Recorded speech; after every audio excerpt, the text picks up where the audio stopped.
Guys, this is Dr. Tom. We're going over two vital metabolic behaviors today. The first one is going to be weight. Weighing yourself is a scary, scary process, I know, but I don't want you to look at it as something scary. I want you to look at it as something that allows us to monitor. Anything that can be measured can be moved. We're not going to be looking necessarily at what you weigh. We're going to be looking at what happens to your weight during the day and during the night. We're looking for weight flux. The second thing we're going to look at is heart rate. Yeah, resting heart rate. Heart rate during your meal. Heart rate after your meal.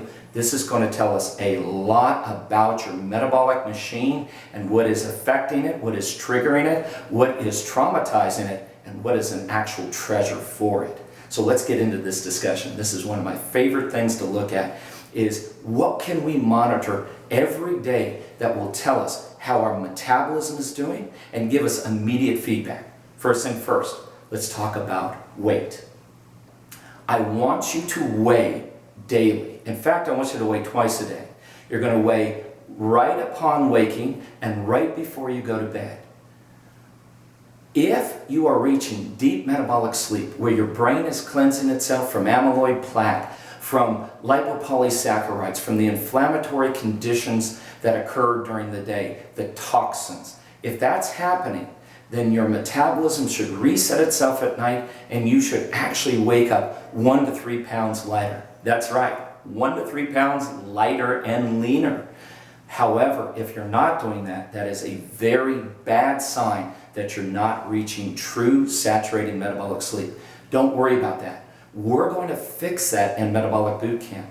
We're going to teach you how to get into that deep sleep pattern where your memory improves, the brain is being cleansed, and the body gets leaner at night. So let's take a look at that.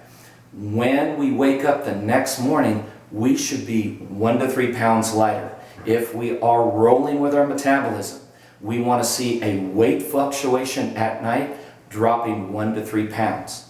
Now during the day, your body is going to naturally put weight on, but we don't want to place more than 2 pounds of weight on our frame during the day. If we are, it's indicating that we're triggering a corticosteroid cascade. This is standardly evidence that our brain is being traumatized or something has affected our metabolism in a traumatic way.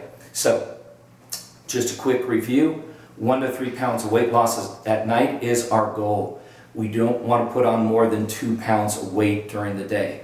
Now here's an interesting term. We use it in Metabolic Boot Camp. It's called the LOL. Not laugh out loud, sometimes we do, but it's the lowest of low. And what that is when you're actually in our metabolic program. First 2 weeks is about cleansing. Remember, we've got to be clean before we can be lean. But when you're actually on the program, we're expecting somewhere between 0.75 and 3.5 pounds of true adipocyte reduction or weight loss focused on the body fat and the toxic fluid. That's what we want to see.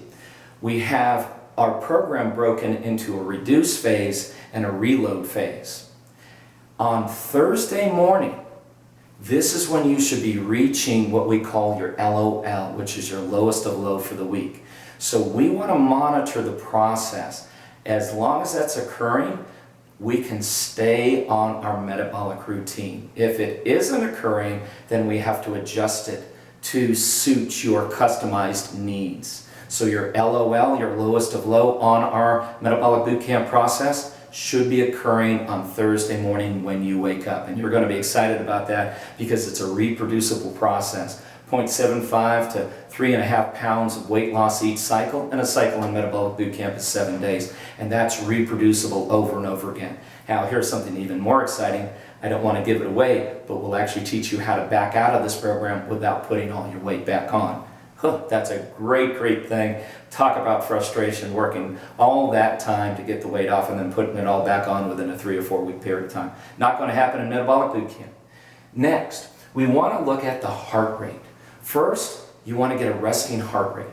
That resting heart rate can be monitored by your watch. Many of you have a heart rate monitor on your watch. Or you can use an oximeter.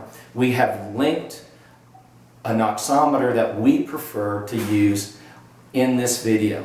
Oximeters run somewhere between $16 and $18. They're not a big investment, but they're something that I do want you to use. Before you get out of bed, take a resting heart rate. The oximeter will give you your resting heart rate as well as your PO2 saturation levels.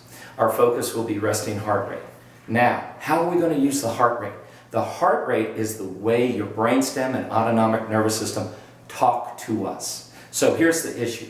Our conscious brain, our cerebellar activity, can be addicted, can become emotionally attached to food, is very easily fooled. I hate to say that, but I am big time emotional eater. I can become addicted very quickly. So I want to use an area of the brain that is immune to addiction, that is immune to being fooled and attached emotionally to food or other substances. I tell my people that are dealing with addicts or addictions, hey, it's okay to have a drink. Just make sure that drink doesn't have you. And what I mean by that is there a pathological relationship developing between your brain and that substance? Let me explain that to you. The heart rate, if it goes down by 5 points or more from your reference resting heart rate level, it indicates that that substance is calming you. Now that sounds good, but it isn't. We do not want to be calmed by an external substance. If we do, there's a serotogenous link that's occurring. What that means is the substance is linking to either our serotonin levels or our dopamine levels or both. This is the early signs of the mechanistic approach to the addictor. So we want to be real careful with this. If we find the heart rate is lowering after we've eaten a certain meal, we need to recognize there is something within that meal that is developing a calming, pathological relationship with our brain and thus can be identified as a trap or an addictive mechanism engager. So we want to stay away from that. Identify these hidden enemies and life starts getting really, really easy to live and your metabolism and mental acuity goes through the roof. Next, as we're eating, so we want to take a heart rate when we wake up in the morning, we want to take a heart rate before we have a meal, then we want to see how that meal affects us. If it drops it by 5 points, we got a problem there. That could be a trap. But if it shoots it up by 5 points or more, we've got a trigger within us. Within that system, something is toxifying our bodies. Our autonomic nervous system is screaming at us. There is something that's damaging our bodies. There is a poison. There is a problem within that food type for us. It may be a chemical, it may be a preservative, or it can actually be a food type. I had a young lady that came to me and said, Dr. Tom, I went on a salad and legume diet. My friend lost 100 pounds. I'm up 35 pounds. I said, okay, well, let's take a look at what your nervous system tells us about salads and legumes and beans. Well, she began to follow this heart rate protocol and realized the salad was shooting her heart rate up by 15 points. It was screaming at her that the salad was toxifying her system and damaging her intestinal tract. I thought salads were good. Good for her friend, but terrible for her. The lectin within the salad and the legumes was damaging her already microperforated gut, leading to bloat, large amounts of cortisol release, large amounts of antidiuretic hormone release, and large amounts of weight gain. What did she do? Well, she eliminated that food type and began to use the weight fluctuations and the heart rate fluctuations to identify the food patterns and the food types that worked well for her. She customized her diet, not off of her cerebellar function, not off of what the latest fad is, ketogenic or low protein or high carbohydrate, whatever it may be, whatever we're doing. We didn't listen to the cerebellar aspect in her conscious mind.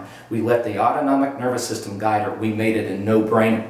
And when she did that, the weight came off, she felt great, and she continues on. So, guys, we're going to measure these data points. We're going to measure the weight in the morning and before you go to bed at night. We're going to measure the heart rates upon waking. We get a resting heart rate, and then we're going to measure before a meal, during a meal, and then 15 minutes after a meal. Why 15 minutes after? We want to see what the lower digestive tract has to say as well. Sometimes the stomach will do its job, but then we hit the small intestines, and they start screaming at us through the autonomic nervous system that there is a digested toxin within the secondary or tertiary levels of that food. Maybe not seen in the stomach, but as we digest it down, the toxin is released. That usually indicates there's a chemical or a pesticide that is affecting our bodies. This is an awesome way of living. This is the way those that live the longest and leanest live, and I can't wait for you to start applying it.